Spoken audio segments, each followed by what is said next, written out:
ప్రభునందు ప్రియులను మీకందరికీ వందనాలు.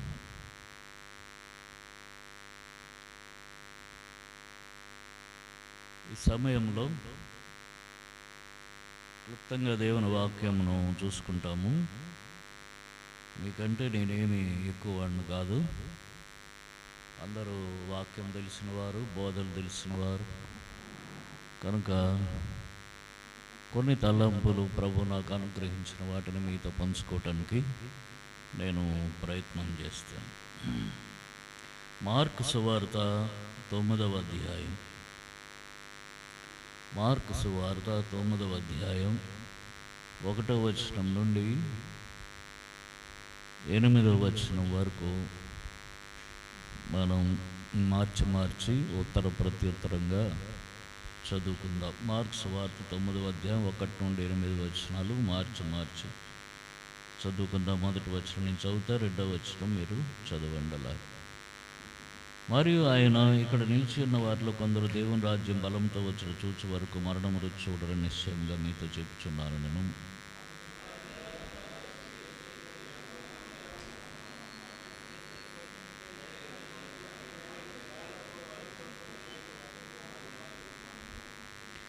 అంతలో ఆయన వస్త్రములు ప్రకాశమానమైనవి మిగుల తెల్లనివి. ఆయన లోకమందు ఏ చాకలి అంత తెల్లగా చలువు చేయలేడు.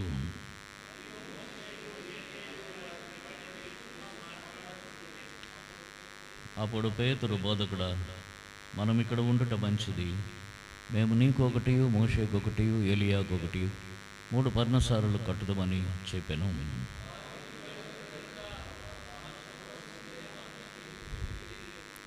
మేఘం ఒకటి వచ్చి వారిని కమ్మగా, ఈయన నా ప్రియకుమారుడు, ఈయన యందు నేను ఆనందించు, ఈయన మాట వినుడని ఒక శబ్దం మేఘములో నుండి పుట్టెను.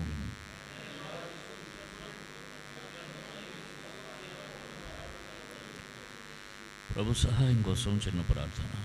ప్రేమ కలిగిన తండ్రి, మీ పరిశుద్ధ నామాన్ని స్తోత్రాలు. యేసు ప్రభు వందనం నాయన, స్తుతులు అర్పిస్తున్నాం. చదువుకున్న లేఖన భాగం మా గమనంలో బోధించండి. నిలబడిన మీ దాసుని కొలతలను ఆత్మతో నింపండి. నిలబడటకు మాట్లాడుటకు శక్తి దయచేయండి, సహాయం చేయండి. కనికరమడం దురాత్మల క్రియలు ప్రభావం నజరుడనే యేసుక్రీస్తు వారి శక్తి కలిగిన నామంలో బంధిస్తున్నాం. ప్రభువా, కృపను అనుగ్రహించమని మా ఆత్మీయ జీవితాలకు, మా సేవకు తండ్రి అవసరమైనటువంటి మీ మాటలు మాకు దయచేయమని సహాయం చేయమని యేసు ప్రభు వారి నామంలో వేడుకుంటున్నాము తండ్రి, ఆమేన్. యేసు ప్రభు వారు ఆయన శిష్యులతో జరిగినటువంటి ఒక సంఘటన ఇక్కడ మనం చూస్తున్నాం. ఎన్నో పర్యాయములు ఇది ధ్యానించి ఉంటారు. ఈ 1వ వచనం దగ్గరికి నేను పోవట్లేదు. 2వ వచనం దగ్గర నుంచి చూస్తే, 6 దినములైన తరువాత యేసు పేతురును, యాకోబును, యోహాను మాత్రము వెంట పెట్టుకొని ఎత్తైన ఒక కొండ మీదకి ఏకాంతంగా వారిని తోడుకొని పోయి వారి ఎదుట రూపాంతరం పొందాను. ప్రభు 12 మంది శిష్యుల్లో 3 మాత్రమే తీసుకువెళ్ళాడు. అక్కడ 2 పదాలు రాశాడు. ఒకటి మాత్రము, రెండవది ఏకాంతం. అంటే యేసు ప్రభు వారి ఏకాంతంలోనికి 12 మందిలో 3 మాత్రమే తీసుకుని వెళ్ళాడు. మిగతా 9 మందిని తీసుకెళ్ళాడు. వారిని మాత్రమే తన ఏకాంతంలోకి తీసుకెళ్తున్నాడు. ఏకాంతం అనేది ఎప్పుడైనా సరే ఒక ప్రత్యేకమైనటువంటి స్థలం. ఏకాంతం అనేది ప్రత్యేకమైన స్థలం. కనుక 12 మందిని పిలిచాడు కదా, ఒక్కసారి పిలిచాడు. 12 మందిని ఒకేసారి అభిషేకించాడు. ఆయా సమయాల్లో పిలిచిన ఒకేసారి అభిషేకించాడు. ఒకే ఆత్మనిచ్చాడు. దానిలో ఏమీ తేడాలు ఆయన చూపించలేదు. ఆ 12 మందిని ఒకే రకంగా పరిచర్యకు పంపాడు. పంపుతున్నప్పుడు సువార్త ప్రకటించమన్నాడు, రోగాలు నయం చేయమన్నాడు, దయ్యాలు వెళ్ళగొట్టమన్నాడు.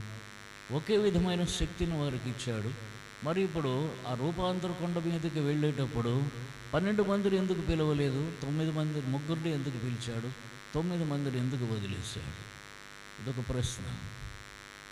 అయితే యేసు ప్రభు వారు ఆ కొండ మీద ఆ రూపాంతరం చెందారు. పేతురు, యాకోబు, యోహానులు చూశారు. ఆ సంఘటన అయిపోయిన తర్వాత కిందకు వస్తున్నప్పుడు వీరేం చేస్తున్నారో చూడండి. తక్కిన శిష్యులు 14వ వచనంలో చూస్తే 9 మార్కు 9:14 వారు చదవండి, ఎవరు చదువుతున్నారుగా.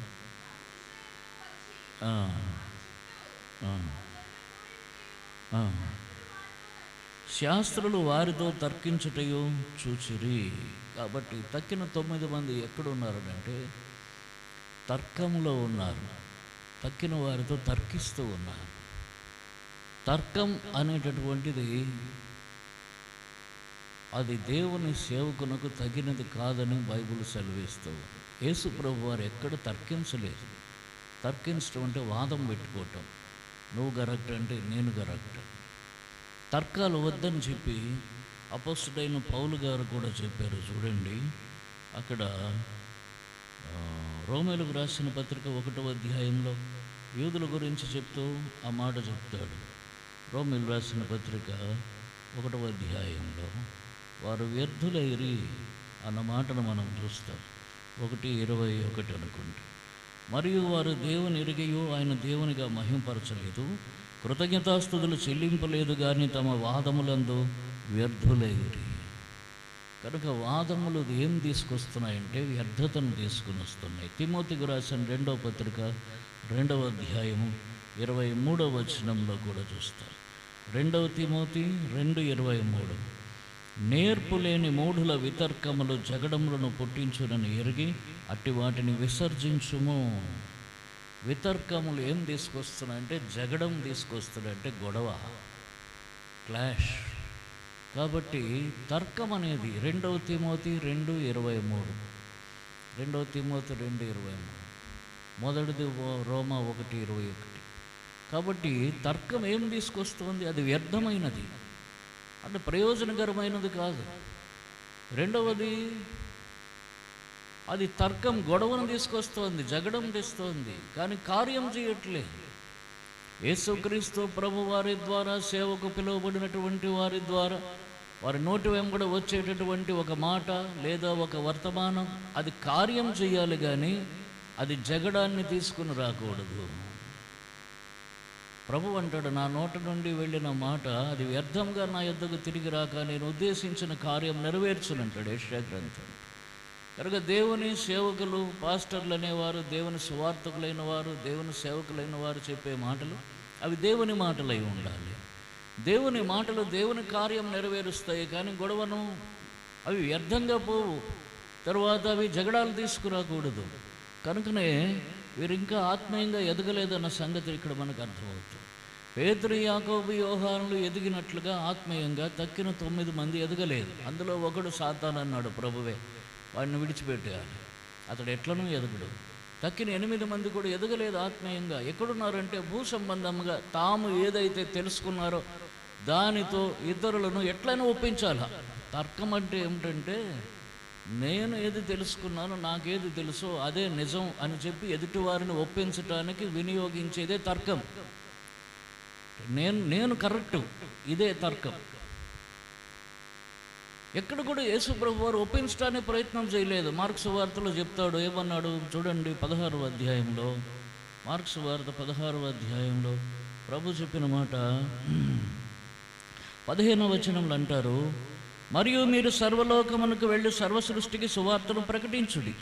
నమ్మి బాప్తిస్మం పొందినవాడు రక్షింపడును, నమ్మని వానికి శిక్ష విధింపడు. ప్రకటించుడి, అంతవరకే నీ పని. నమ్మటం వాడి పని. నువ్వు నమ్మించటం నీ పని కాదు, ఒప్పించటం నీ పని కాదు. ఒప్పించటం అనేది పరిశుద్ధాత్మ పని, నమ్మించటం అనేది పరిశుద్ధాత్మ పని. ఆయన వచ్చి పాపమును గూర్చియు, నీతిని గూర్చియు, తీర్పును గూర్చియు ఒప్పింపజేయును. అది పరిశుద్ధాత్మ పని. ప్రకటించడం వరకే దేవుని శిష్యుల పని. వాడు నమ్మాడా రక్షణ పొందుతాడు, రక్షణ పొందాడా బాప్తిస్మం తీసుకుంటాడు, పరలోక రాజ్యానికి వారసుడు అవుతాడు. నమ్మలేదా పోతాడు, నమ్మని వానికి శిక్ష విధింపబడు. కనుక ప్రకటించటం వరకే శిష్యుని పని. వీరెక్కడున్నారు? ఒప్పించే పనిలో ఉన్నారు. అంటే ప్రభువుని ఇంకా అర్థం చేసుకోలేదు, ప్రభు హృదయం అర్థం చేసుకోలేదు. ప్రభు ఆ ముగ్గురిని ఏకాంతంలోనికి తీసుకొని పోయాడు. ఏకాంతం అంటే అది ప్రైవసీ, ప్రత్యేకత ఉండేటటువంటి ఒక స్థలం, అక్కడికి ఎవరిని రానివ్వరు. ఉదాహరణ, మన బెడ్రూమ్ ఉంది, అది మన ఏకాంత స్థలం, ఇది ఎవరిని రానివ్వం బెడ్రూమ్లోకి. అలాగనే దేవుని సన్నిధి అనేది ఒక ప్రైవసీతో కూడుకున్నది, ప్రత్యేకతతో కూడుకున్నటువంటిది, అది ఏకాంతం. ఆయన దగ్గరికి రావాలంటే ఆ అనుభవంలోనికి రావాలి.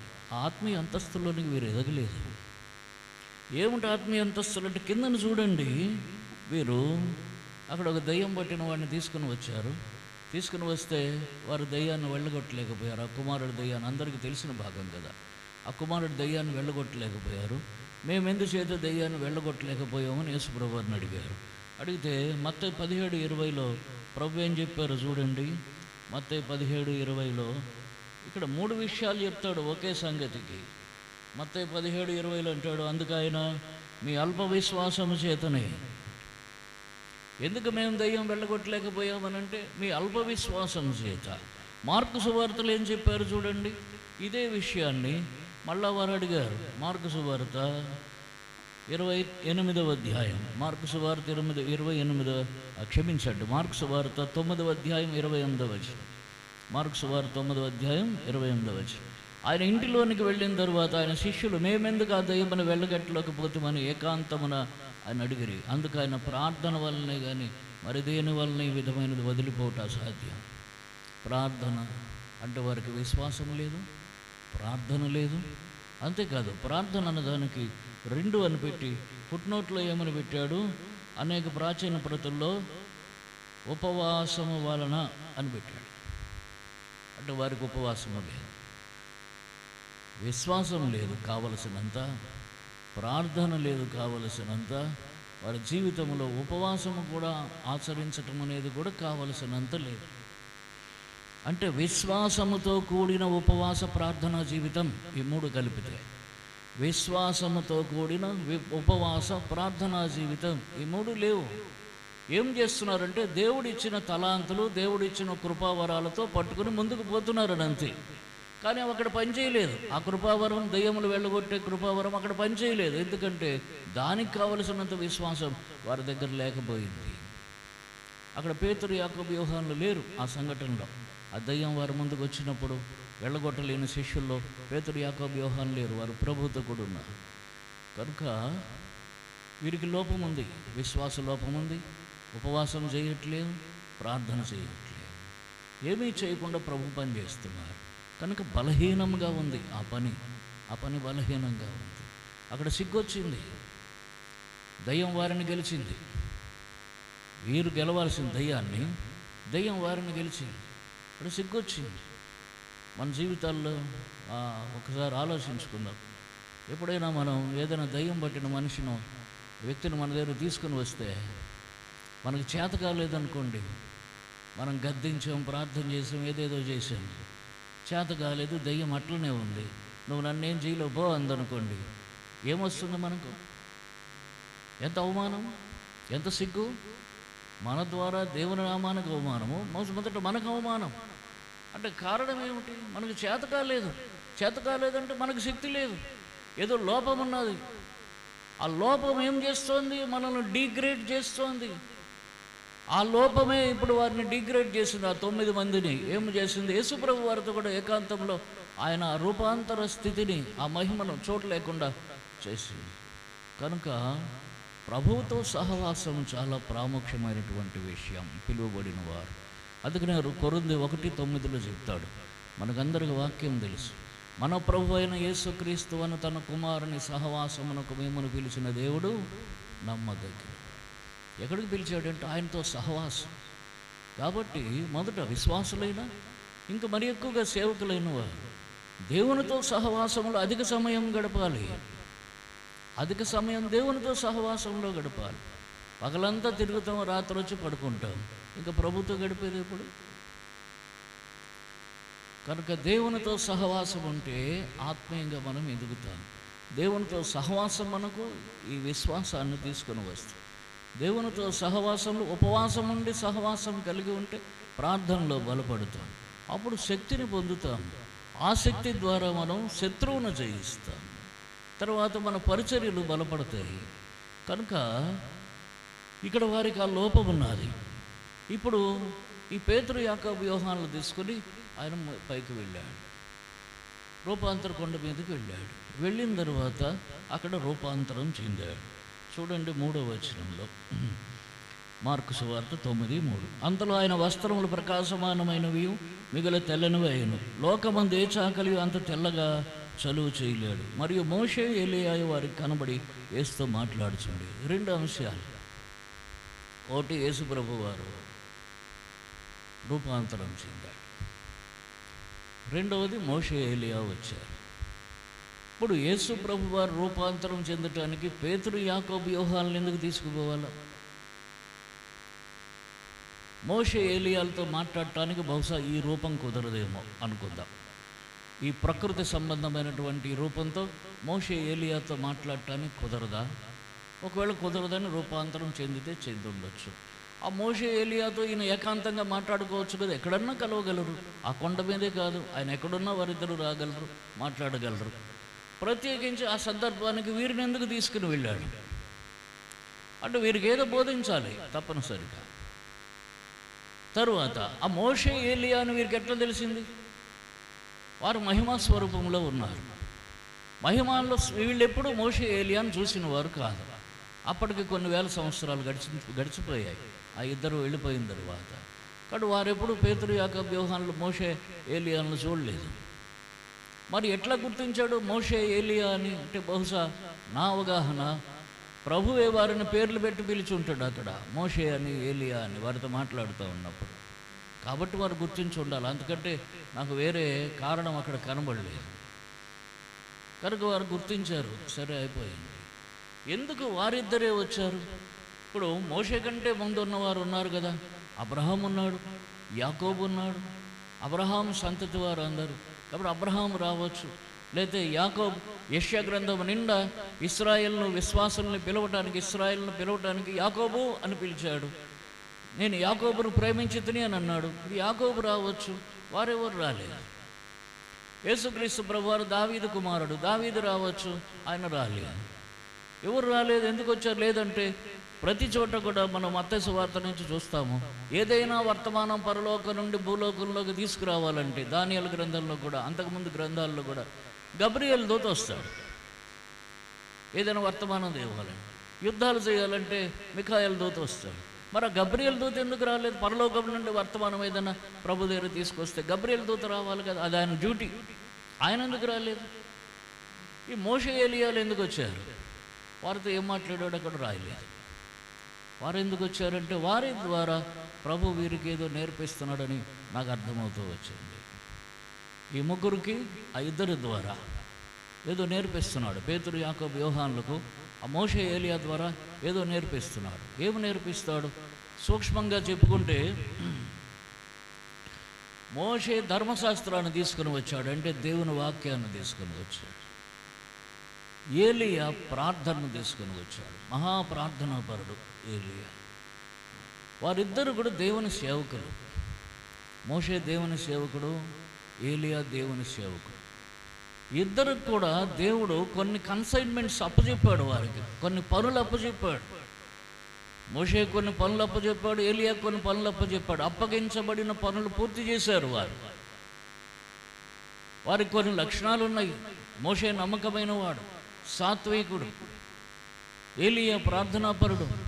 కాబట్టి వారిని చూపించి నేర్పిస్తున్నాడు, చాలా సైలెంట్గా నేర్పిస్తూ ఉన్నాడు. అందుకనే చూడండి, పేతురు అంటాడు అపోస్తల కార్యం 6వ అధ్యాయంలో, అపోస్తల కార్యంలో 6వ అధ్యాయంలో అంటాడు 4వ వచనం, అపోస్తల కార్యంలో 6:4, అయితే మేము ప్రార్థన యందును వాక్య పరిచర్య యందును ఎడతెగక యుందుమని చెప్పిరి. ఈ భోజనాలు, ఈ పంచుకోవటం, ఈ వడ్డించుకోవటం ఇదంతా మా పని కాదు అని ఆ పని ఇంకా వేరే వారికి అప్పచెప్పేశారు, మరో 7గురికి. మేమేం చేస్తామంటే ప్రార్థన చేస్తాము, వాక్య పరిచర్య చేస్తాం. వాటిలో ఎడతెక్కుంటాం.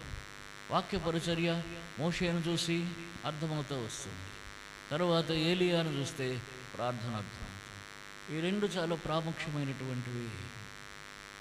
కనుక దేవుని సేవకులైన వారికి, ముఖ్యంగా కాపరులైన వారికి, కాపరులకు, పాస్టర్స్, ఈ రెండు అవసరం. ప్రార్థన అవసరం, వాక్య పరిచర్య అవసరం. ప్రార్థన చేయాలంటే దేవుని సన్నిధిలో గడపాలి, అధిక సమయం గడపాలి, ఏకాంతంలో గడపాలి. ఎక్కడ ప్రార్థన చేయాలో చెప్తాడు మత్తయి సువార్త 6వ అధ్యాయంలో. చూడండి, మత్తయి సువార్త 6వ అధ్యాయంలో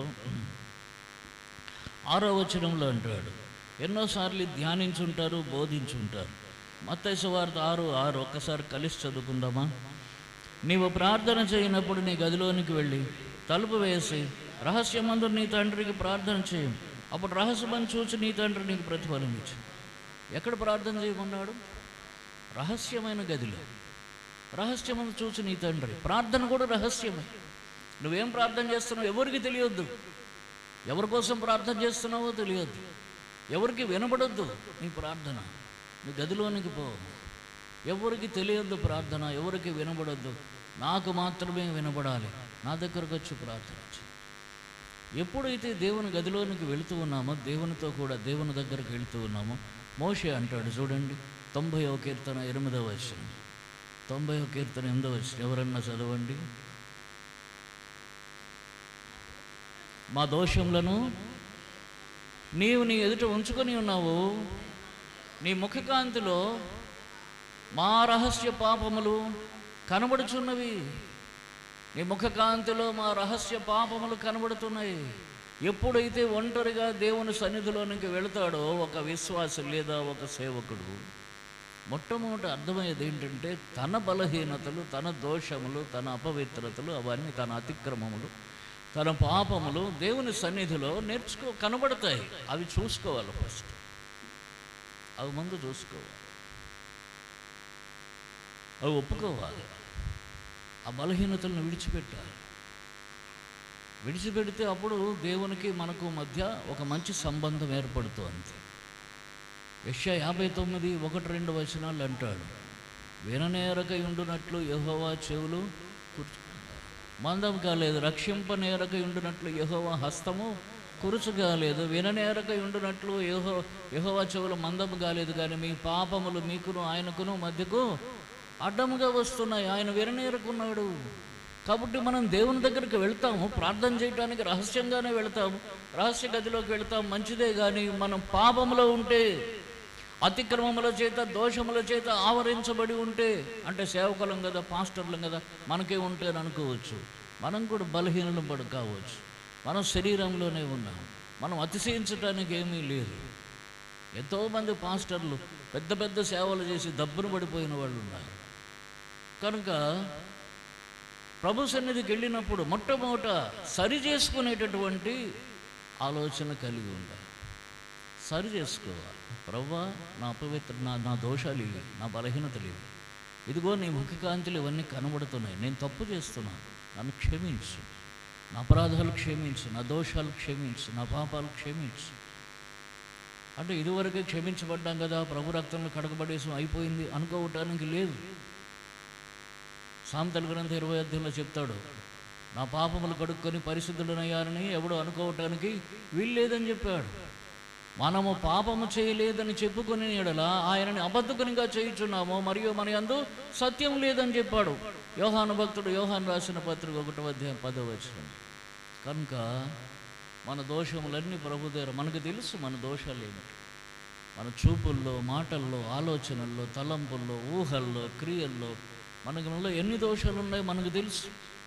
వాటిని మొదట మనం ప్రభు దగ్గర ఒప్పుకోవాలి, ఒప్పుకొని విడిచిపెట్టాలి, సరి చేసుకోవాలి, ప్రభుతో సమాధాన పడాలి, మరొకసారి ప్రభు రక్త ప్రోక్షణలో తెచ్చుకోవాలి, పవిత్రపరుచుకోవాలి. ఈ కార్యం మొదట జరగాలి. అప్పుడు మనకు దేవునికి ఒక మంచి సంబంధం ఏర్పడుతుంది. ఈ మధ్యలోనున్న పాపం అడ్డు తొలగిపోతుంది. ఇప్పుడు మనం ప్రార్థన చేస్తే దేవుడు వింటాడు. ఇప్పుడు ప్రార్థన చేయాలి. ప్రార్థన చేయడం మనకు కావలసినవి అడగాలి. అడిగిన తర్వాత ప్రభువు ఏం చెప్తున్నాడో వినాలి. మనం అడిగేము నిజమే, ప్రభువు ఏం చెప్తున్నాడో వినాలి కదా. పిల్లలు వచ్చి తండ్రిని అడుగుతారు, ఫలానది కావాలి, ఫలానా వస్తువు కావాలి, ఫలానా వస్తువు కావాలి, తినటానికో ఆడుకోవటానికో దేనికో. అడిగేసి వెళ్ళిపోతాడా? ఇస్తున్నాడా లేదా, ఏమన్నాడు తండ్రి, అవునా కాదా చూస్తారు కదా. అలాగనే మనం ప్రార్థన చేసిన తర్వాత ప్రభు మనతో ఏం మాట్లాడుతున్నాడు మనం వినాలి. అందుకని అక్కడ ఏం చెప్పాడు చూడండి, మార్కు సువార్త 9వ అధ్యాయము, మార్కు సువార్త 9వ అధ్యాయము 7వ వచనం. మేఘమొకటి వచ్చి వారిని కమ్మగా, ఈయన నా ప్రియ కుమారుడు, ఈయన మాట వినుడని ఒక శబ్దం ఆ మేఘంలో నుండి పుట్టాను. ఈయన మాట వినుడి. దేవుని మాట వినటం చాలా ప్రాముఖ్యం. సమీపించి ఆలకించుట మేలు, శ్రేష్టం. దేవుని మాట వినాలి. సాధారణంగా దేవుని మాట అంటే దాని మీద శ్రద్ధ లేని వారు, వినని వారు ఎవరంటే పాస్టర్లే. అంటే సేవకులు కానివ్వండి, పాస్టర్లు కాదు. మనకు బోధించటం అలవాటు అయిపోయి వినటానికి ఇష్టం ఉండదు. అవునా కాదా? మా సహవాసంలో ఒకప్పుడు పెద్ద దైవజనుడు ఉండి, గొప్ప దైవజనుడు ఒక ఆయన ఉండేవాడు. అంటే ఆయన వ్యక్తిత్వాన్ని బట్టి ఆయన దైవజనుడు అని చెప్పాలి. ఆయన బోధిస్తే వేల మంది కదిలింపబడతారు. అంత చక్కటి బోధకుడు. సేవకుల కూడికి అవుతుంది, వేరే ఎవరో బోధిస్తున్నారు, ఈయన కొద్దిసేపు కూర్చొని వెళ్ళిపోతుంటే ఎవరో అడిగారట, ఏమన్నా వెళ్ళిపోతున్నారు అంటే, చెప్పి చెప్పి అలవాటైపోయి వినబుద్ధి కావట్లేదులే అనుకుని వెళ్ళిపోయాట. అంటే నిజం ఒప్పుకున్నాడు ఆయన. అందుకే దైవజనుడు అయ్యాడు. చెప్పి చెప్పి చెప్పడానికి అలవాటైపోయి వినబుద్ధి కావట్లేదట. మనకంతే, మనకు వినబుద్ధి కాదు, మనం చెప్పడానికే అలవాటైపోయింది. కాబట్టి అందులోని కొన్నిసార్లు నేను చూస్తాను, పాస్టర్లు అయితే ఏం చేస్తారనంటే, ఎవరైనా చెప్తుంటే వీళ్ళు వాళ్ళని పొడిచి వీళ్ళని పొడిచి నీకోసమే వినని చెప్తుంటారు. వీళ్ళు వినరు. అర్థమైందా? కొన్ని చోట్ల ఈ ప్రత్యేక గుడికలకు వెళ్ళినప్పుడు మా దగ్గర కూడా మా సహవాసం ఆ సేవకులు వారు ఏం చేస్తారంటే మైకీడికి అప్పచెప్తారు. వాడు తుర్రుని వెళ్ళిపోతాడు. ఎటు వెళ్ళిపోతాడో తెలియదు. ఆ సేవకుడు ఎక్కడెక్కడో తిరుగుతూ ఉంటాడు. ఆ కాంపౌండ్ అంతా తిరుగుతూ ఉంటాడు. కిచెన్లోకి వెళ్తాడు, అక్కడికి వెళ్తాడు, ఇక్కడికి వెళ్తాడు. మళ్ళీ మీటింగ్కి వర్తమానం అయిపోయింది అన్నప్పుడు మళ్ళీ వస్తాడు. ఎందుకంటే ప్రార్థనకి ఏం ప్రార్థన చేస్తాడు? అంటే వానికి వినటానికి, కూర్చోవటానికి, వినటానికి వానికి బుద్ధి ఉండదు, వినలేడు. ఏం చెప్తాడులే, మనం చెప్పిందే కదా అనుకుంటాడు. అంటే రెండోది ఏమిటంటే ప్రొఫెషనల్ జెలసీ. అది కూడా ఉంటుంది. ప్రొఫెషనల్ జెలసీ అంటే వృత్తిపరమైనటువంటి అసూయ. ఇది కూడా మనల్ని విననివ్వదు. నన్ను కూడా కలుపుకునే చెప్తాను, ఇది కూడా మనల్ని విననివ్వదు. వీటన్నిటిని అధిగమించాలి. ప్రభు మాట్లాడుతున్నప్పుడు వినటానికి అప్పగించుకో. ప్రభు మాట్లాడతాడు. ప్రభువు దగ్గర వినటానికి సమయం, మొదట మనం సమయం ఇవ్వాలి. అప్పుడు ప్రభు ఏదో చెప్తాడు. చెప్పినప్పుడు అప్పుడు మనం సరి చేసుకుంటాం లేదా గ్రహిస్తాం. ఇప్పుడు ప్రభు చెప్పిన దాన్ని మనం చేస్తాం. ఒక విషయం ప్రార్థన చేశాం, ప్రభు ఏం చెప్తున్నాడు? ప్రభు చెప్పిన దాన్ని బట్టి మనకు సమాధానం వస్తుంది, మనకు సంతోషం వస్తుంది. మన ప్రార్థన అంగీకరించారని కనుక ప్రభు చెప్తే మనకు గొప్ప సంతోషం కలుగుతుంది. కాబట్టి ప్రార్థనలో సరి చేసుకోవాలి, ప్రార్థన చేయాలి, ప్రభు చెప్పింది వినాలి. ఇలాగున ప్రార్థనకు అప్పచెప్పుకోవాలి. అంటే ప్రార్థనకు ప్రత్యేకమైనటువంటి సమయం ఇవ్వాలి. తప్పనిసరి ప్రత్యేకంగా కొంత సమయం ప్రార్థన కోసం అప్పగించుకోవాలి సేవకులైన వారు. కాబట్టి ఈ సమయం 2 సార్లే దొరుకుతుంది. ఒకటి ఉదయం లేదా రాత్రి. ఉదయం అంటే పనిపాట్లు ప్రారంభించక ముందు, రాత్రి అంటే పనిపాట్లు అయిపోయిన తర్వాత. ఈ 2 సమయాల్లోనే ప్రార్థన చేయాలి. గంట చేయాలి, 2 గంటలు చేయాలి. ఎంత అధికంగా చేస్తే అంత అధికంగా దేవునికి సమీపస్థులం అవుతాం. ప్రార్థనలో మనం ఎంత సమయం గడుపుతామో అంత బలవంతులం. ప్రార్థనలో ఎంత తక్కువ సమయం గడుపుతామో మనం అంత బలహీనులం. అంతే. ఇందాక చెప్పాడు కదా, మేమెందుకు దయ్యమును వెళ్ళగొట్టలేకపోతామనంటే, మీరు ప్రార్థన వలననే తప్ప ఇది దేని వలన ఇట్టిది వదిలిపోవట అసాధ్యం. అంటే నువ్వు ప్రార్థన చేయట్లేదు. అంటే అప్పుడు ప్రార్థన చేయటం కాదు, దయ్యాన్ని పెట్టుకుని ఎదురుగా మనం ప్రార్థన చేసేదేంటి? దయ్యాన్ని పట్టుకుని దయ్యం వస్తే గద్దిస్తే పారిపోవాలి దయ్యం, అంతే. ప్రార్థన ఎక్కడ చేయాలి? వ్యక్తిగతంగా మనం చేయాలి, ఏకాంతంలో చేయాలి. ఆ ప్రార్థనా శక్తి మనలో ఉంటే శత్రువు మీద విజయం సాధిస్తాం. కనుక ఏలియాను చూపించి ఆ విషయాన్ని బోధిస్తూ ఉన్నాడు దేవుడు. ప్రార్థన చేయాలి. రెండవది అక్కడ ఏమన్నాడు అపొస్తలుడైన పేతురు గారు ఏమన్నాడు? మేము వాక్య పరిచర్య చేస్తామన్నాడు. అపొస్తలుల కార్యం 6వ అధ్యాయంలో ఇందాక చూసాము. 6వ అధ్యాయం 4వ వచనంలో అంటాడు, 4వ వచనం, మేము ప్రార్థన యందును వాక్య పరిచర్య అందరూ ఎడతెక్కై ఉంటాయి. వాక్య పరిచర్య. ఎక్కడి నుంచి తీసుకొచ్చి చెప్తాడు వాక్యం? ప్రభువే చెప్పాడు వారికి వాక్యం ఎట్లా బోధించాలి. చూడండి, మత్తయి సువార్త 10వ అధ్యాయంలో, మత్తయి సువార్త 10వ అధ్యాయంలో 27 వచనము కలిసి చదువుకుందాం. 27వ వచనం కలిసి చదువుకుందాం. చీకటిలో నేను మీతో చెప్పినది మీరు వెలుగులో చెప్పుడి, చెవిలో మీకు చెప్పబడినది మేడల మీద ప్రకటించుడి. ఈ మత్తయి సువార్త 10వ అధ్యాయం అంతా శిష్యులను ఆ పరిచర్యకు పంపిస్తూ చెప్పినటువంటి మాటలు అధికంగా ఉంటాయి. చీకటిలో చెప్తాట, వెలుగులో చెప్పాలి. తర్వాత చెవిలో చెప్తాట, బిగ్గరగా మేడల మీద ప్రకటించాలి. అంటే చీకటి చెవి రెండు కలిపితే రహస్యం అని బోధపడుతోంది, లేదా ఏకాంతం. చీకటి అంటే రాత్రి వేళ వినాలి, పగల్లో ఉదయం వేళ ప్రకటించాలి. అంటే రేపటి వర్తమానం కోసం ఈ రాత్రి ప్రభు దగ్గరికి వెళ్ళాలి. ప్రభు రేపు నేనేం చెప్పాలి అంటే ఈ రాత్రి ప్రభు దగ్గరికి వెళ్ళాలి. ప్రభు ఆ రాత్రి చెప్తాడు, చెప్పినంత వరకు కనిపెట్టాలి ప్రభు దగ్గర. ప్రభువును బతిమలాడుకోవాలి, ప్రభువా నాకు ఒక వర్తమానమే. మనమేదో ఆలోచించుకొని కూడబలుక్కొని వంట చేసుకొని ఏదో ఒక కుక్డ్ మెసేజ్, ప్రిపేర్డ్ మెసేజ్, లేకపోతే కొన్ని కామెంటరీస్ అవి ఇవి పెట్టుకొని అవి చదవాలి అవసరమే.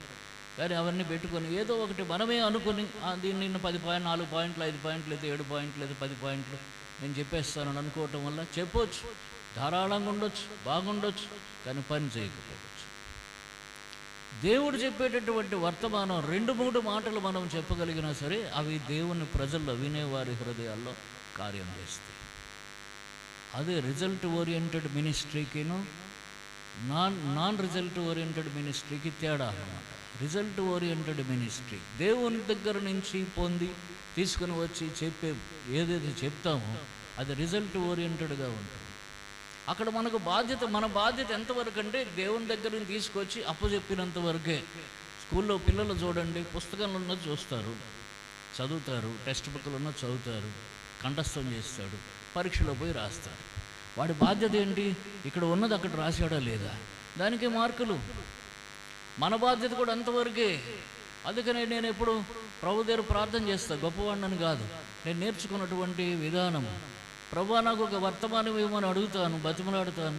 ప్రభు వర్తమానం ఇచ్చిన తర్వాత నేను ప్రార్థన చేసుకుని బయట మెసేజ్ చెప్పే ముందు ప్రభువును ప్రార్థన చేసుకుంటాను. ప్రభువా నువ్వు ఇచ్చింది అప్పచెప్పటానికి సహాయం చేయి, మధ్యలో మర్చిపోకుండా. అది ఎందుకంటే నాకు మతిమరుపు ఉంది, వయసు అయిపోయింది, చాలా మెడిసిన్స్ వాడుతున్నాను, కొంత మతిమరుపు వస్తుంది, కొన్ని విషయాలు మర్చిపోతే మళ్ళీ అది లోపం అయిపోయింది, ఆ వర్తమానం లోపంతో కూడింది అవుతుంది.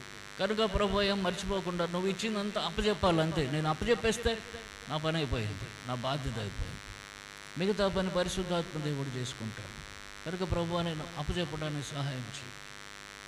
నా పరిచర్య తొలి దినాల్లో ప్రారంభంలో అప్పటికి ఇంకా సేవకు రాలేదు, ఉద్యోగం చేస్తున్నాను, మా సంఘంలో పరిచర్య అప్పచెప్పారు. అయితే నేను చిన్నప్పటి నుంచి బైబిల్ ఏం చదవలేదు, ఇలాంటి బైబిల్ని బావిలో పడేసాను. సాయంత్రకాలం ప్రభు చిత్తం అయితే నా సాక్ష్యం పంచుకుంటాను. నేను వ్యతిరేకిని, హిందూగా ఉన్నాను. అప్పుడు ప్రభువును ఎరిగాను 35 ఏళ్ళ తర్వాత. ప్రభుని ఎరిగిన తర్వాత ఒక 2 ఏళ్ళకే నాకు పరిచర్య ఇచ్చాను. 2 సంవత్సరాల్లో బైబిల్ ఏం తెలుస్తుంది? అసలు ఏమీ తెలియదు, అంత గందరగోళమే. అలాంటప్పుడు పరిచర్య చేయమన్నాను. పరిచర్య చేయమంటే అందులో మా సహవాసంలో ఆ బైబిల్ వాడకూడదు, ఈ బైబిల్ వాడకూడదు, వాళ్ళ వాక్యం వినకూడదు, వీళ్ళ మెసేజ్ వినకూడదు, అన్ని రిస్ట్రిక్షన్స్ చెప్పేవారు ఆ దినాల్లో. ఏ బైబిల్ అంటే కేవలం ఈ బైబిలే వాడాలా అనేవారు. రెఫరెన్స్ బైబిల్ కూడా రెఫరెన్స్ బైబిల్ పట్టుకుంటావా అనేవారు. ఎట్లా చేయాలా? పరిచర్య చేయాలంటే రేపు వర్తమానం ఉంది, ఈరోజు రాత్రి కూర్చున్న ప్రభువా నాకు ఏదైనా ఇవ్వండి అంటే ఫ్యాన్ గాలికి ఎగిరి కాగితాలు అక్కడ ఆగితే అక్కడ చూసేవాడిని, ఒక వాక్యం నాకు కంటపడేది, అది రాసుకునేది. మళ్ళీ అట్లా పెట్టి ప్రార్థన చేసుకుంటే మళ్ళీ ఫ్యాన్ గాలికి కాగితాలు ఎగిరి మళ్ళీ ఆగేది. ఎక్కడ ఆగేదో అదంతా చూస్తే ఒక వాక్యం కట్టబడేది, అది రాసుకునేవాడిని. దానికి సంబంధం ఉండేది. అట్లా 4-5 సార్లు కాగితాలు ఎగిరితే వర్తమానం అయిపోయాయి. ఇట్లాగ 2 సంవత్సరాల పైన ప్రభు సేవకు వచ్చిన తర్వాత కూడా 2 సంవత్సరాలు అట్లనే ప్రభువా అంటాం, రాత్రి అంతా కూర్చోవటం, ఫ్యాన్ గాలి కాగితాలు ఎగరటం, ఆ రిఫరెన్స్ కనబడటం, రాసుకోవటం, మర్నాడు పోయి బుద్ధిగా అంటే మళ్ళీ రాసుకున్నది కాదు గుర్తుంచుకొని మర్నాడు పోయి చెప్పేసేవాడు. కొంతకాలం అయిన తర్వాత ఇది ఆగిపోయింది, ఫ్యాన్ గాలి వచ్చిన ఎగరటం మాని. ఏంటి ప్రభు ఇప్పుడు లేదంటే, ఇంకెంతకాలం దీని మీద ఆధారపడతావు? ఇన్ని సంవత్సరాలు అయింది కదా, ఇంకెంతకాలం దీని మీద ఆధారపడతావు? నువ్వు ప్రయాసపడమని అన్నాడు. అప్పటిగా నేను ప్రయాసపడటం ప్రారంభించాను. అప్పుడు ఇంకా సమయం ఎక్కువ పడుతుంది కనుక ప్రభు మనకు సహాయం చేస్తాడు. రాత్రి వేళ ప్రభు దగ్గర నేర్చుకోవాలి. ఉదయం తీసుకెళ్ళి వర్తమానం అందించాలి. దాన్ని మనలో గుప్తం చేసుకొని ఉదయం తీసుకెళ్ళి అందించాలి. చీకటి అంటే రాత్రి, చీకటి అంటే రహస్యం. అంటే మనం ఎక్కడైతే ఈ వర్తమానం కోసం ప్రిపేర్ అవుతున్నామో అది రహస్యంగా ఉండాలి. మనం ఏం చేస్తున్నాం ఎవరికి తెలియకూడదు. రహస్యంలో ప్రభు మాట్లాడతాడు మనతో. మూడవది, చీకటి అంటే శ్రమలు. దేవుడు శ్రమల ద్వారా మనకు నేర్పిస్తాడు వాక్యాన్ని. శ్రమలలో నేర్చుకోవాలి, అప్పుడు పోయి మనం ప్రకటించాలి. మన శ్రమలే మనకు అనుభవ పాఠాలు. అనుభవంతో బోధించేవానికి, అనుభవం లేకుండా బోధించేవానికి చాలా తేడా ఉంటుంది. పాస్టర్లుగా, సేవకులుగా జీవిస్తూ బోధించే వారి బోధలకి, ఉద్యోగాలు చేస్తూ బోధించే వారి బోధలకి చాలా తేడా ఉంటుంది. ఎందుకంటే ఉద్యోగాలు చేస్తూ బోధించేవారికి, ఉద్యోగాలు చేసేవారికి అన్ని రకాల అనుభవాలు ఉండవు. ఏవో కొన్ని అనుభవాలు ఉంటాయి కానీ అన్ని రకాల అనుభవాలు ఉండవు. సేవకుల అనుభవాలు చాలా ఎక్కువ. సేవకులకు ఉన్న కష్టాలు పార్ట్ టైం మినిస్ట్రీ చేసేవారికి ఉండవు. ఏదో వారికి ఉద్యోగ జీతం వస్తుంది, లేకపోతే ఏదో ఒక రకంగా ఆదాయం వస్తుంది, వారికి ఏమీ ఇబ్బంది లేదు, కొంత గడుస్తోంది. ప్రతిదానికి ప్రభు మీద ఆధారపడాల్సిన పని లేదు. అయితే ఫుల్ టైం సేవకులు ఉన్నారు, ప్రతిదానికి ఆధారపడేవారు. ఎందుకంటే నేను పార్ట్ టైము చేశాను, ఫుల్ టైము చేస్తున్నాను. ఆ ఉద్యోగం వదిలేసి రాజీనామా చేసి ఇప్పుడు 26 సంవత్సరాలు అయింది సేవకు వచ్చి. కనుక వీరు ఫుల్ టైం చేసేవారు అన్నిటికీ దేవుని మీద ఆధారపడాలి. వీరి శ్రమలు వేరు, కేవలం ఆర్థిక ఇబ్బందులే కాదు, అనేక రకాల శ్రమలు ఉంటాయి. ఈ శ్రమల ద్వారానే నేర్పిస్తాడు. ఆ నేర్చుకున్నదే మళ్ళీ పాఠాలు అవుతాయి ఇతరులకు, అది వారికి ఆశీర్వాదం అవుతుంది. కనుక శ్రమలు మనకు మేలుకరంగా వస్తాయి. అవి మనకు ట్రైనింగ్ అన్నమాట. శ్రమలే మనకు ట్రైనింగ్ పీరియడ్. ఆ ట్రైనింగ్లోనే నేర్చుకుంటాం, అప్పుడు మనం ఇతరులకు బోధిస్తాం. కనుక ఈ 3 విషయాలు, చీకటి అంటే రాత్రి వేళ ప్రభు సన్నిధిలో దేవుని వర్తమానం పొందటం నేర్చుకోవాలి. రహస్యంగా దేవుని సన్నిధిలో దేవుని వర్తమానం పొందాలి. తరువాత శ్రమలలో దేవుని వర్తమానం, ప్రభువా నాకు ఈ శ్రమ ఎందుకు తీసుకొచ్చావు, నాకు నేర్పించు నాయన. ప్రభు ఏదో ఒక పాఠం చెప్తాడు, అది గుర్తుంచుకోవాలి. ఆ పాఠమే తర్వాత ఇతరులకు, అనేకులకు అదే పాఠంగా, అదే గొప్ప బోధగా, అదే వారికి ఆశీర్వాదంగా మారిపోతుంది. అందుకని అన్నాడు. తర్వాత ఇంకో మాట చెప్పాడు, నేను చెవి దగ్గర చెప్పినది అని. అంటే ఆయన నోరు మన చెవి దగ్గర ఉండాలట. చెవిలో చెప్తాడు, ఆయన నోరు మన చెవి దగ్గర ఉండాలి. అంటే మనం ఆయనకి ఎంత సమీపంగా ఉండాలి, అర్థమవుతుంది. అంత సమీపముగా మనం ఉంటే మనకు వర్తమానం వస్తుంది. అంత సమీపంగా ఉండాలంటే ఎంత పవిత్రంగా ఉండాలి, ఎంత ప్రభువుకి ఇష్టమైన వారంగా ఉండాలి. ప్రభువుకి ఇష్టమైన వారంగా ఉండాలంటే మనం ఎంత మనల్ని మనం సరి చేసుకోవాలి. విశ్వాసం లేకుండా దేవునికి ఇష్టలై ఉండుట అసాధ్యం. పరిశుద్ధత లేకుండా ఎవడును ప్రభువును చూడడు. కాబట్టి ఈ 2 లేకపోతే మనం మన చెవి ఆయన నోటి దగ్గరికి వెళ్ళదు. విశ్వాసం ఉండాలి, పరిశుద్ధత ఉండాలి. మనకు విశ్వాసం ఉంటుంది, చాలాసార్లు పరిశుద్ధత ఉండదు. కొంతమందికి పరిశుద్ధత ఉంటుంది, విశ్వాసం ఉండదు. ఈ 2 కలిగి ఉండాలి. ఈ రెండిటి మీద సాతాను సారిసారికి దాడి చేస్తూనే ఉంటాడు. వాటిలో నుంచి విడిపించుకుంటూ ఉండాలి. కాబట్టి ఎంత పవిత్రమైన, బలమైన ఆత్మీయ జీవితం కలిగి ఉంటే ఒక మంచి వర్తమానం మనం దేవుని దగ్గర నుంచి పొందగలుగుతాం. ఇది సామాన్యమైన విషయం కాదు. జ్ఞానంతో చెప్పే వర్తమానాలు రకరకాలు ఉంటాయి. జ్ఞానంతో చెప్పాలంటే ఓ 4 పుస్తకాలు ఎదురుగా పెట్టుకొని అన్ని కలిపి రాసుకున్నామంటే బ్రహ్మాండమైన వర్తమానం. ఇప్పుడు ఏం అక్కర్లేదు, అది చాట్ జీపీటీ, ఏది చాట్ జీపీటీ అయినా, ఆ చాట్ జీపీటీని అడిగితే పెద్ద వర్తమానం చెప్తుంది. ఓసారి సరదాగా నేను ఈ మధ్యనే దాన్ని పెట్టి ఏదో అడిగితే మొత్తం డీటెయిల్స్ అన్నీ చెప్పేస్తుంది ఫుల్గా. ఇంకెక్కడికి పోనక్కర్లేదు, చూసి రాసేసుకుని వాక్యం చెప్పేయచ్చు. అర్థమైందా? కానీ దానికి ఏమైనా ఆత్మ ఉందా? చాట్ జీపీటీ జ్ఞానం ఉంది, కానీ దేవుని ఆత్మ ఉందా? దేవుని ఆత్మ లేదు. విశ్వాసం ఉందా దానికి? దానికి ఏమైనా పవిత్రత ఉందా? అదే తేడా మెషిన్కిను మానవునికి తేడా. కాబట్టి మనం మెషిన్స్గా కాదు చెప్పేది మానవులుగా చెప్పాలి. దేవుని ఆత్మ కలిగిన వారంగా దేవుని వర్తమానాన్ని ఇతరులకు అందించాలంటే దేవునికి అతి సమీపముగా ఉండాలి. ఎంత అతి సమీపముగా ఉంటామో అంతగా మంచి వర్తమానాన్ని దేవుని ప్రజల దగ్గరకు తీసుకెళ్తాం. అంతేకాదు మంచి పరిచర్యను తీసుకెళ్తాం. కేవలం వర్తమానమే కాదు, ఒకరిని ఆదరించడానికి ఒక మాట చెప్తే వాళ్ళు ఆదరించబడతారు. ఓ ప్రార్థన చేస్తే వారికి మేలు కలుగుతుంది. మనం అంత శక్తివంతులంగా దేవుని సమీపంగా ఉంటే మనం చిన్న ప్రార్థన చేస్తే వారికి మేలు కలుగుతుంది. ఎంత పెద్ద దెయ్యమైనా దయ్యమా పో అంటే పోతుంది, దెయ్యమా అనక్కర్లేదు. నాకు తెలిసి చెప్తున్నాను. మనసులో అంటే పోతుంది. నేను అది వరకు దెయ్యాలతో సావాసం చేశాను, ఏది మారు మనసు లేకుండా. అప్పుడు కూడా మనసులో అది ఏదైనా దెయ్యం నువ్వు పో అని చెప్తే పోయేవి. అంటే అది వేరే సంగతులేండి, పోయినట్టు పోయి మళ్ళీ వస్తుంది, అది సర్వాసం. ఒకసారి మనసులో అనుకుంటున్నాను, ఈ దెయ్యాలు అప్పుడే అట్లనే కంట్రోల్ చేశాను కదా, ఇప్పుడు సర్వశక్తుడైన దేవుని సేవకుడిని అరిస్తే కానీ దెయ్యం పోదా, మనసులో అనుకుంటే దెయ్యం పోదా అని అనుకుంటున్నాను. మనసులో నాకు నేను అనుకుంటూ అక్కుపల్లి నుంచి పలాస వచ్చాము. రాత్రి 12 గంటలప్పుడు వస్తున్నాం. పలాసలో బస్ స్టాండ్ వెనక నుంచి అట్లా కాశీబుగ్గలు బస్ స్టాండ్ వెనక నుంచి అట్లా వెళ్తుంటే ఎవరో ఒక ఆమె పెద్దగా అరుపులు అరుస్తూ ఉంటే ఏమిటో నిలబడ మా చెల్లి అంది, అన్నయ్య నిలబడదాం ఒకసారి అంటే సరే నిలబడ్డాం. పక్కన ఎవరో ఉన్నారు, ఏంటంటే ఆమెకు దెయ్యం పట్టింది అంటే మనసులో అనుకున్నాను, కనబడట్లేదు, చీకట్లో ఉంది, ఆ మనిషి నాకు కనబడట్లేదు. నేను మనసులో అనుకున్నాను, దెయ్యమా, యేసుప్రభు నామములో ఆజ్ఞాపిస్తున్నాను, ఆమెను వదిలేసిపో అని అన్నాను. అంతే మనసులో అనుకున్నాను, బయటకు కూడా అనలేదు. వెంటనే అక్కడ దబ్బన శబ్దం వినపడింది. ఏమిటంటే ఆ దెయ్యం పట్టిన మనిషి పడిపోయింది. చిన్న దెబ్బ ఏదో తగిలింది, కింద రాయి తగిలి, అమ్మో దెబ్బ అని పరిగెడితే ఏమైందనంటే దెయ్యం వదిలేసింది అంటున్నారు వాళ్ళు. చూడండి, మన మనసులో అనుకుంటే కూడా దెయ్యం పరిగెడుతుంది. అది మన శక్తిని కాదు, దేవుడు అంటే నాకు అలాగ కూడా పంపించవచ్చు అని చెప్పటానికి ప్రభు అట్లాగా అక్కడ ఒక కార్యం చేశాడు అంతే. కనుక దేవునితో సహవాసం ఇది మనకు చాలా అవసరం. దేవునితో సహవాసం లేకుండా మనం చేసే సేవ ఫలభరితంగా ఉండదు, మనకే తృప్తిగా ఉండదు. డబ్బులు రావచ్చు, డబ్బులు వస్తాయి పోతాయి, డబ్బులు సంపాదించుకోవాలంటే ఏదో రకంగా సంపాదించుకోవచ్చు, కానీ డబ్బులు ఒక్కటే ముఖ్యం కాదు. మన సేవ మనకు సంతృప్తినివ్వాలి. ఒక సంవత్సరం సేవ చేసాము, ఎన్ని ఆత్మలు రక్షించాము, ఎంతమందికి స్వస్థపరచగలిగాము, లేదా ఎంతమందిని బాగు చేయగలిగాము, ఎంతమందికి మన సేవ ఉపయోగపడింది, ఎంతమంది మన వలన తృప్తిగా ఉన్నారు, సంతోషంగా ఉన్నారు, ఆశీర్వాదంగా ఉన్నారు.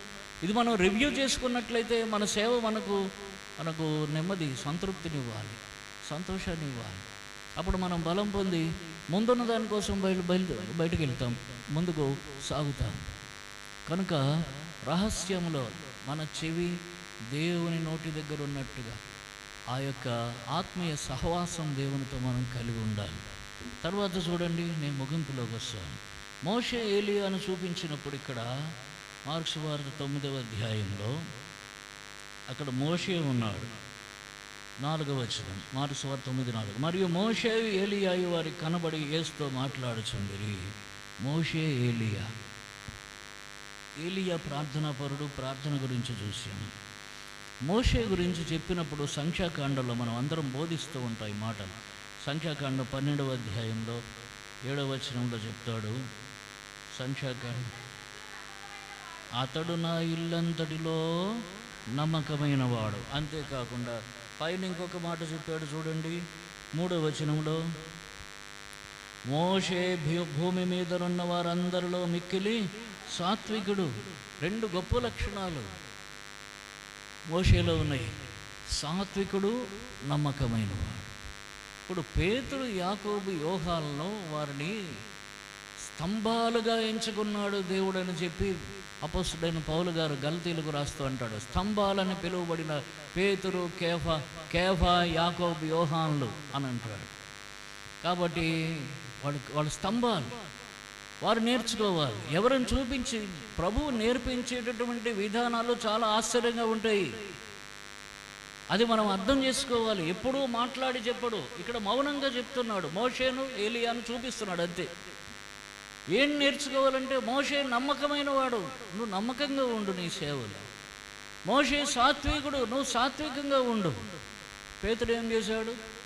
ఆ గెత్సెమనే తోటలో కత్తి ఉంటే కత్తి పట్టుకుని నరికేశాడు. ఏం కొట్టాలనుకున్నాడో ఏం తెగిందో తెలీదు, ఏం తగ్గొట్టాలనుకున్నాడో ఏం తెగిందో తెలియదు. ఆ టెన్షన్లో కత్తితో నరికాడు. అది పీక మీద పడాల్సిన చెవి మీద పడింది. కాబట్టి ఎంతో ఎంతో ఉద్రేకం ఉన్నటువంటి వాడు. ఇప్పుడు అంటున్నాడు సాత్వికం నీకు అవసరం. మత్తయి సువార్త 11:29 చెప్తాడు, నేను సాత్వికుడును దీన మనస్సు గలవాడును గనుక మీ మీద నా కాడి ఎత్తుకొని నా యొద్ద మీరు నేర్చుకున్నాడు, అప్పుడు మీ ప్రాణములకు విశ్రాంతి. కాబట్టి ఆయన సాత్వికం ఆయన దగ్గర నేర్చుకోవాలి. మోషే సాత్వికుడు.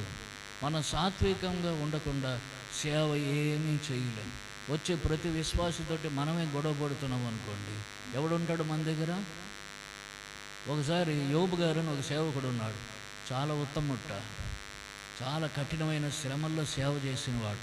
హెబ్రోన్ సహవాసంలో ఆ తరం సేవకుల్లో కఠినమైన పరిస్థితులు, తినడానికి ఉండేది కాదు, కట్టుకోవడానికి ఉండేది కాదు. అదే బట్ట రాత్రి తీసి ఉతకాల, ఆరయ్యాల, పొద్దున్న తీసి కట్టుకోవాలి.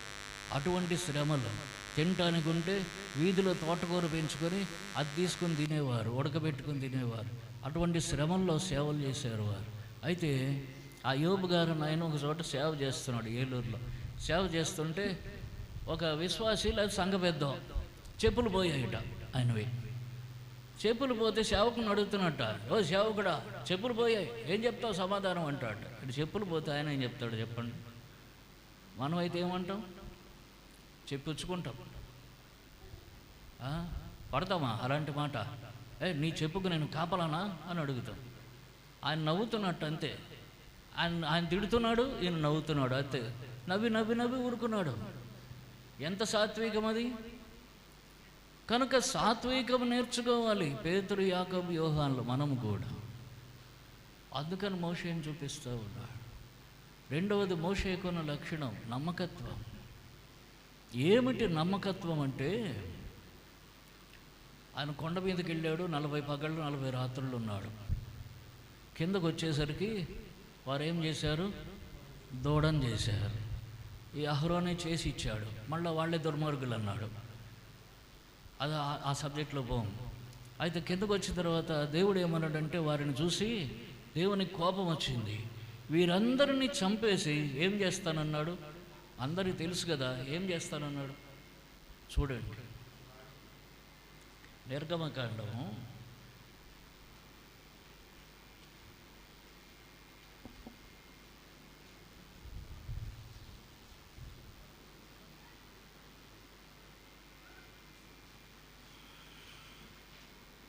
32వ అధ్యాయం. నిర్గమకాండం 32వ అధ్యాయం 9వ వచనం.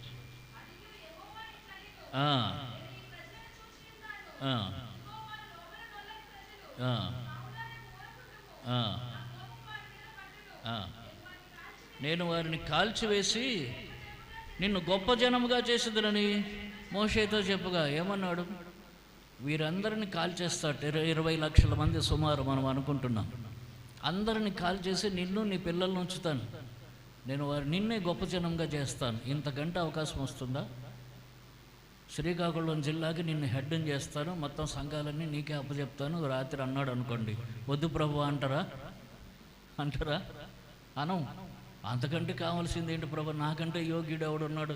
నేను ఎప్పటి నుంచి ఎంత నమ్మకంగా ఉన్నాను, ఎన్నో చెప్తాం మనం. అయితే మోషే ఏమన్నాడు? ప్రభు అలా చెయ్యొద్దు, నీ నామానికి అవమానం కలుగుతుంది.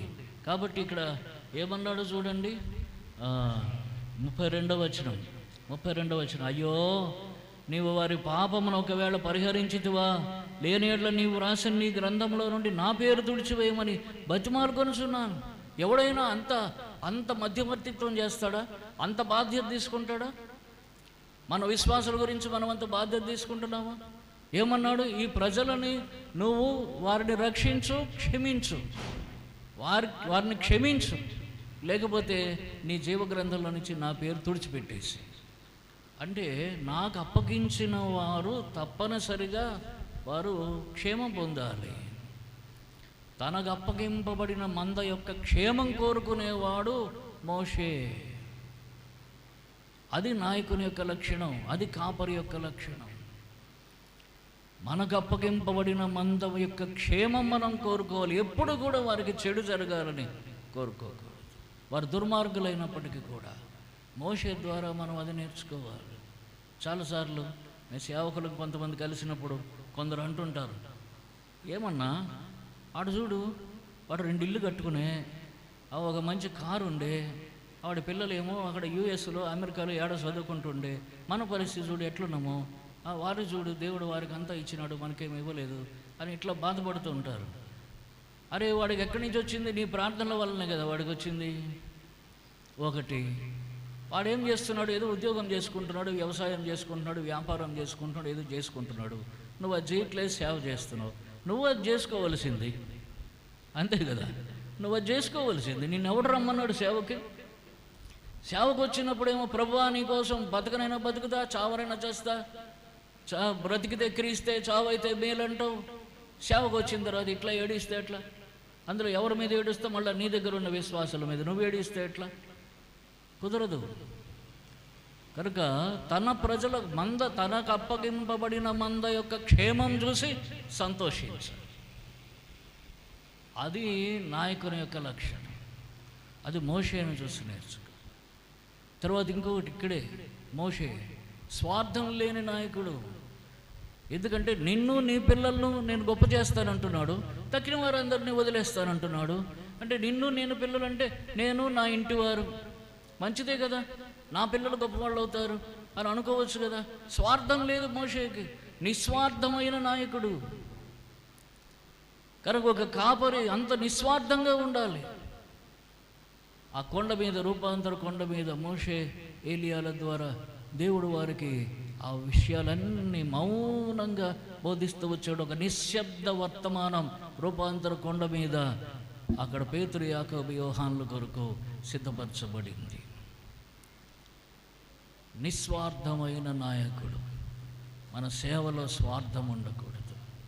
మనం కరిగిపోయినా పర్వాలేదు, మనం అరిగిపోయినా పర్వాలేదు, మనం లయమైపోయినా పర్వాలేదు, భూమి మీద మనకు వేసునెత్తు సూది మనం మోపిన స్థలం లేకపోయినా పర్వాలేదు, మనం ఏ ప్రజల మధ్య సేవ చేస్తున్నాం వారందరూ సుభిక్షంగా ఉండాలి, వారందరూ ఆశీర్వాదకరంగా ఉండాలి. నా పిల్లలకు చదువు లేకపోయినా పర్వాలేదు, నా మంద వారి పిల్లలు మంచి చదువులు చదువుకోవాలి, మంచి స్కూల్లో చదువుకోవాలి. ఇటువంటి ఆలోచన మనం కలిగి ఉండాలి. ప్రభు అన్యాయస్తుడా అని? అన్యాయస్తుడు కాదు. యథార్థవర్తనుడగు నీతిమంతుని పిల్లలు వాని తదనంతరము ధన్యులవుతారట. దేవుడు విడిచిపెట్టాడు. కానీ ఆ నిస్వార్థం అనేది సేవలో చాలా అవసరం. అలాగనే మోషేకున్న మరొక లక్షణం చూడండి. హెబ్రీలకు రాసిన పత్రిక 11వ అధ్యాయం.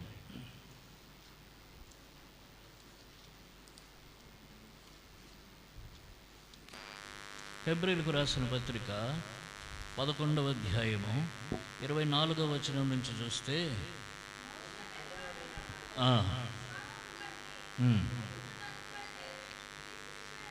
క్రీస్తు విషయమైన నింద గొప్ప భాగ్యమని ఎంచుకొని అల్పకాలము పాపభోగం అనుభవించుట కంటే దేవుని ప్రజలతో శ్రమ అనుభవించటం మేలని యోచించి చాలు. అల్పకాలం పాపభోగములు అనుభవించడం కంటే దేవుని ప్రజలతో శ్రమ అనుభవించటం మేలు. ఈ దేవుని ప్రజలతో కలిసి శ్రమను అనుభవిస్తాను కానీ ఆ లోకపు భోగాలు నాకు అవసరం లేదని అనుకొని ఫరో కుమార్తె యొక్క కుమారుని అనిపించుకోవడానికి ఇష్టం లేక దాన్ని విడిచిపెట్టి వచ్చాడు. కనుక దేవుని ప్రజలతో కలిసి శ్రమ అనుభవించటం, వారి శ్రమలలో పాలివారం ఇది కాపరుల యొక్క లక్షణం. వారికి కావలసినది అది.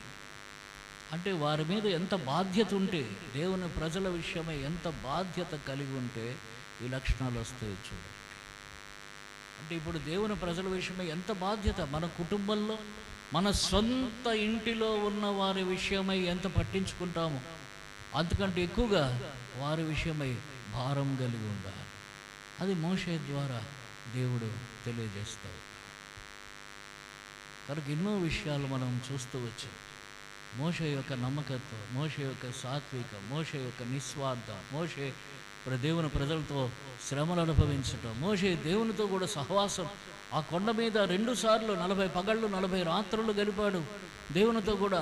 ఆ ధర్మశాస్త్రాన్ని తీసుకుని వచ్చాడు. కనుక దేవుని వాక్యాన్ని దేవుని ప్రజల దగ్గరకు తీసుకెళ్ళడానికి దేవునితో కూడా అనేక పర్యాయములు ప్రతిరోజు సుమారుగా ఆ రహస్య సహవాసం ప్రభుతో కలిగి ఉండాలి. అలాగనే కర్మేలు పర్వతం మీద ఆయన 7 మార్లు ప్రార్థన చేస్తే, ఎవరు? ఏలియా 7 మార్లు ప్రార్థన చేస్తే దేవుడు వాగ్దానం చేసిన వర్షం భూమి మీదకి వచ్చింది.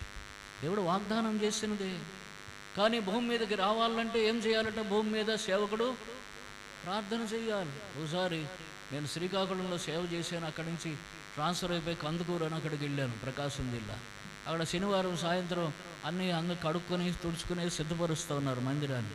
ఒక ఆయన ఫోన్ చేశాడు శ్రీకాకుళం నుంచి, ఎవరో బైబిల్ స్టడీలో సెక్రటరీ గారు ఎవరో ఫోన్ చేసి ఎక్కడున్నారని అన్నాడు, పలకరించాడు, పెట్టేశాడు. మళ్ళీ ఫోన్ చేశాడు, అయ్యగారు మీకు చెప్పకుండా ఉండలేకపోతున్నాను, ఇక్కడ ఒక మాట రాయబడి ఉంది, చదివేస్తాను, వినేయండి, పెట్టేస్తాను అన్నాడు.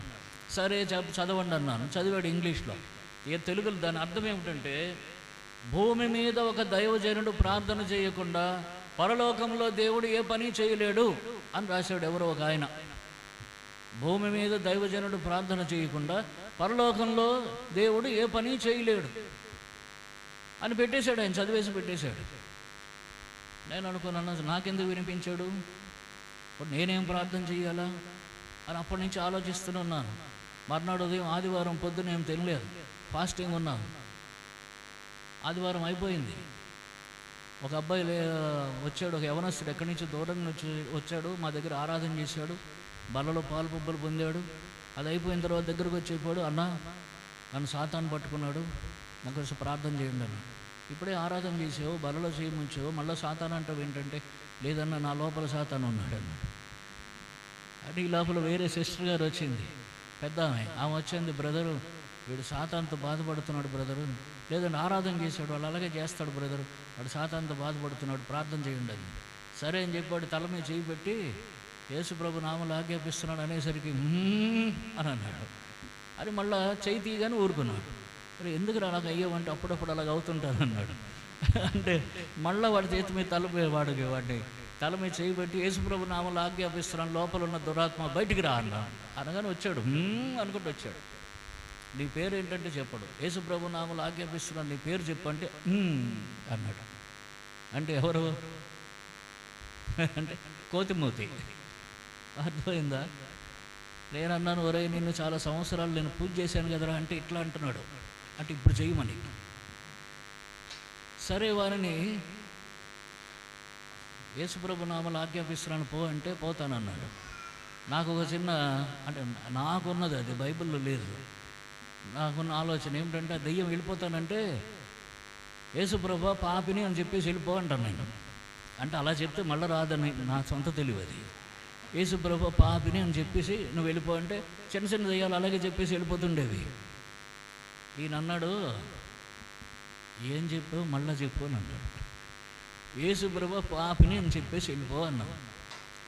ఒక క్షణం ఆలోచించాడు, నేను చెప్పనయ్యా, నేను చెప్పను, నేను పోను, నువ్వేం చేసుకుంటావు చేసుకో అన్నాడు. ఇప్పుడు ఇద్దరి మధ్య తగ్గొచ్చేసింది. నేను ఆ స్థలానికి కొత్తగా వచ్చే నెల్లాళ్ళయింది. మా విశ్వాసులందరూ చుట్టూనే ఉంటారు, వీళ్ళు చూస్తున్నారు ఈ సేవకుడు దెయ్యాన్ని వెళ్ళగొడతాడా లేదా. ఇప్పుడు దెయ్యాన్ని వెళ్ళగొట్టలేకపోతే నేను ఫెయిల్, ఈ సేవకుడు చేత కాదంటారు. వాడంటాడు నేను పోను, ఏం చేసుకుంటూ చేసుకో అన్నాడు. వాడు సాతాను, వాడిని లూసిఫర్ అంటే ఎస్ అంటున్నాడు, శాటాన్ అంటే ఎస్ అంటున్నాడు. అప్పుడు గుర్తొచ్చింది, భూమి మీద దైవజనుడు ప్రార్థన చేస్తే తప్ప పరలోకంలో దేవుడేమీ చేయలేడు. వాడిని అట్లా వదిలేసి కూర్చుని ప్రార్థన చేస్తూ ఉన్నాం. నేను నాతో ఒక టీం అంటే అక్కడ ఉన్నవాళ్ళే, ఒక బ్రదరు, ఓ సిస్టరు, నా భార్య, అందరూ కూర్చుని ప్రార్థన చేస్తుంటే 2 గంటలకు ప్రార్థన ప్రారంభిస్తే రాత్రి 9 వరకు ప్రార్థన చేస్తూనే ఉన్నాం. ప్రార్థన చేసి ఇప్పుడు ఆజ్ఞాపిస్తున్నాడు యేసు ప్రభు నామంలో పొమ్మంటే అప్పుడు పోయాడు. చూసారా, ప్రార్థన ఎంత అవసరం మన జీవితానికి. ఏలియా అది చూపిస్తాడన్నమాట. ప్రార్థన చేయకుండా దైవజనుడు భూమి మీద ఏమీ చేయలేడు. కనుక అంత ప్రార్థన మనకు అవసరం. అలాగనే ఏలియా విషయమే ఒక్క మాట చెప్పి నేను ముగిస్తాను. కరెక్ట్గా 1 hour కావస్తోంది. రాజుల గ్రంథంలో, మొదటి రాజుల గ్రంథంలో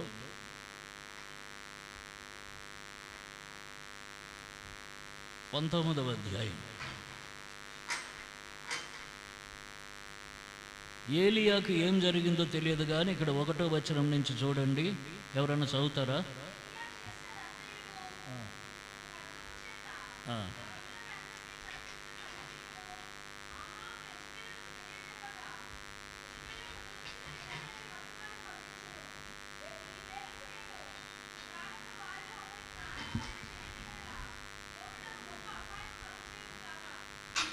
నాలుగు 400 మంది ప్రవక్తలను ఉచకోత కోయించిన ఏలియాకు అహాబు భార్య యెజబెల్ ఒక లెక్క. కానీ యెజబెల్ ఎప్పుడైతే ఆ మాట చెప్పిందో ఏం చేశాడు ఏలియా? వెంటనే పరిగెట్టాడు. కాబట్టి అతడు ఈ సమాచారం తెలుసుకొని లేచి తన ప్రాణం కాపాడుకున్నట్టుగా పోయి యూదా సంబంధమైన బెయేర్షెబాకు చేరి అచ్చట ఉండుమని తన దాసునితో చెప్పి తాను ఒక దిన ప్రయాణం అరణ్యంలోకి పోయి ఒక బదిరీ వృక్షం కింద కూర్చుండి మరణాపేక్ష గలవాడు, యెహోవా నా పితరుల కంటే నేను ఎక్కువవాడిని కాను, ఇంత మట్టుకు చాలు నా ప్రాణం తీసుకొనమని ప్రార్థన చేసింది. బహుశా నాకు అనిపిస్తుంది ఏలియా ఊరకనే పరిగెట్టి ఉండడు. ఏలియాకు ఒక అలవాటు ఉంది. ఇది రాజులు 2వ రాజులు మొదటి గ్రంథంలో చూస్తే 1వ అధ్యాయంలో అది మనకు తెలుస్తుంది. కోపం వస్తే అగ్ని దిగి వచ్చి నిన్ను కాల్చివేనుగాక అంటాడు అంతే. ఎందుకంటే ఒక పంచదశాధిపతి ఆయన 50 మంది సైన్యంతో వచ్చాడు. దైవజనుడా రాజు నేను రమ్మంటున్నాడు అంటే, నేను దైవజనుడు అయితే అగ్ని వచ్చి నేను కాల్చివేనుగాక అన్నాడు. వాడు కాలిపోయారు. మళ్ళీ రెండోసారి ఇంకొక ఆయన వచ్చాడు, 50 మంది సైనికులు, అగ్ని దిగి వచ్చి మిమ్మల్ని కాల్చివేనుగాక అంటే వాళ్ళు కాలిపోయారు. కాబట్టి ఏలియా దగ్గర ఉన్న ఆయుధం అది, ఏదో అగ్ని దిగి వచ్చి కాల్చేయటం. బహుశా యెజబెల్ గురించి కూడా అని ఉంటాడు, అగ్ని దిగి వచ్చి నిన్ను కాల్చివేనుగాక అని ఉంటాడు యెజబెల్ని. అగ్ని రాలే కాబట్టి ఈయనకి బలహీనుడైపోయాడు. ఇంకా దేవుడు నాకు సాయం చేయటం ఆపేశాడు. దేవుని ఉద్దేశం వేరుగా ఉంది అని వచ్చాడు. బదరీ వృక్ష కింద కూర్చున్నాడు. మరణాపేక్ష గలవాడయ్యాడు. ఎంత మట్టుకు చాలునన్నాడు. అయితే దేవుడు ఆయన్ని బలపరిచాడు. ఇదంతా మనకు తెలిసిన భాగం. ఏం పంపించాడు? ఆహారం.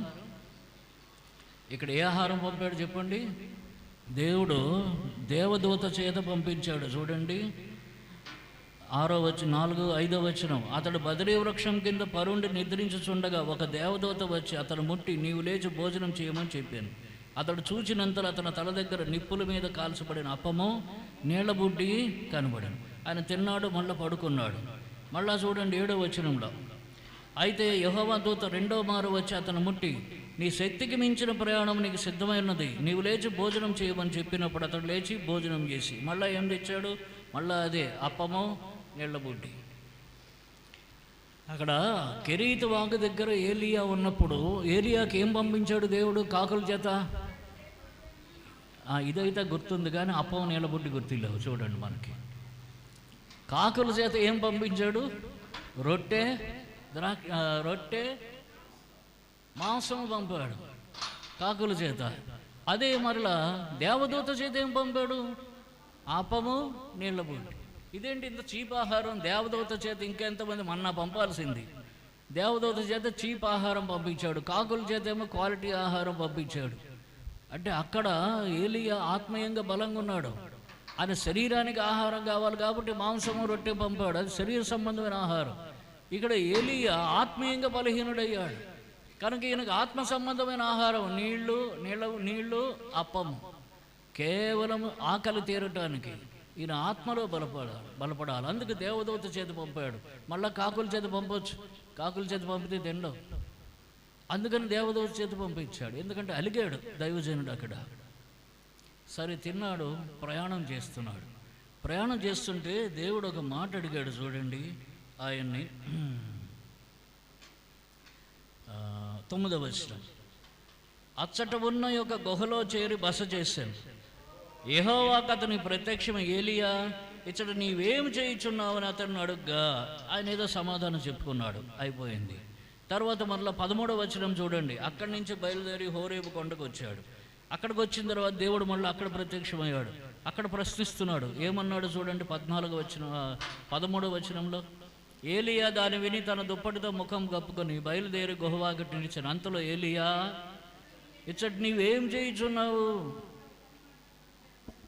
ఇక్కడ 9వ వచనం తర్వాత చూడండి, 10వ వచనం తర్వాత 11వ వచనంలో, అందుకు ఆయన, నీవు పోయి పర్వతం మీద యెహోవా సముఖమందు నిలిచి ఉండమని సెలవిచ్చు. ఎవరు చెప్పింది? దేవుడే. పర్వతం మీద నిలిచి ఉండు అని చెప్పాడు. వచ్చి పర్వతం మీద నిలబడ్డాడు. నిలబడిన వాడిని మళ్ళీ ఏమడుగుతున్నాడు?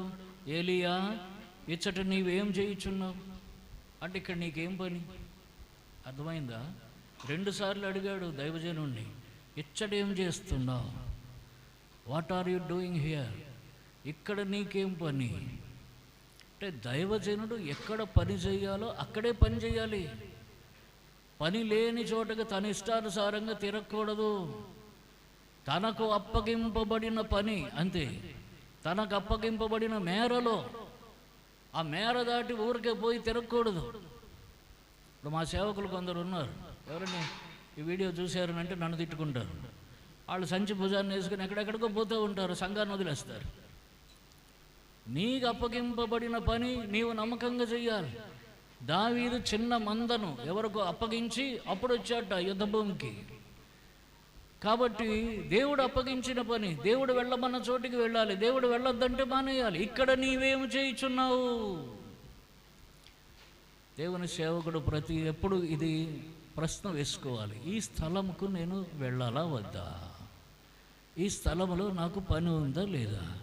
ఇది దేవుడు చెప్తున్నాడా లేదా? ఇక్కడ నేను చెయ్యాలా వద్దా? లేకపోతే నేను ఎక్కడ ఉండాలి? కనుక అప్పగింపబడిన స్థలంలో అప్పగింపబడిన పని చేయటం అనేది శ్రేష్టమైనటువంటి విషయం. కనుక ఈ విషయాలు ఆ రూపాంతర కొండ మీద మోషే ఏలియాల ద్వారా దేవుడు పేతురు, యాకోబు, యోహానులకు తెలియపరిచినట్టుగా నేను భావిస్తూ ఉన్నాను. అలాగన మన జీవితాలకు కూడా ఇవి అన్వయించుకున్నప్పుడు మనం ఎంతో ఆశీర్వదింపబడిన వారమై మన సేవ, మన పరిచర్యలు, మనం ఎక్కడ సేవ చేస్తున్నాం, పరిచర్య చేస్తున్నాం, ఆ ప్రజలకు ఎంతో దీవెన ఆశీర్వాదాన్ని తీసుకుని వస్తాయి. ప్రభు దీవించును గాక.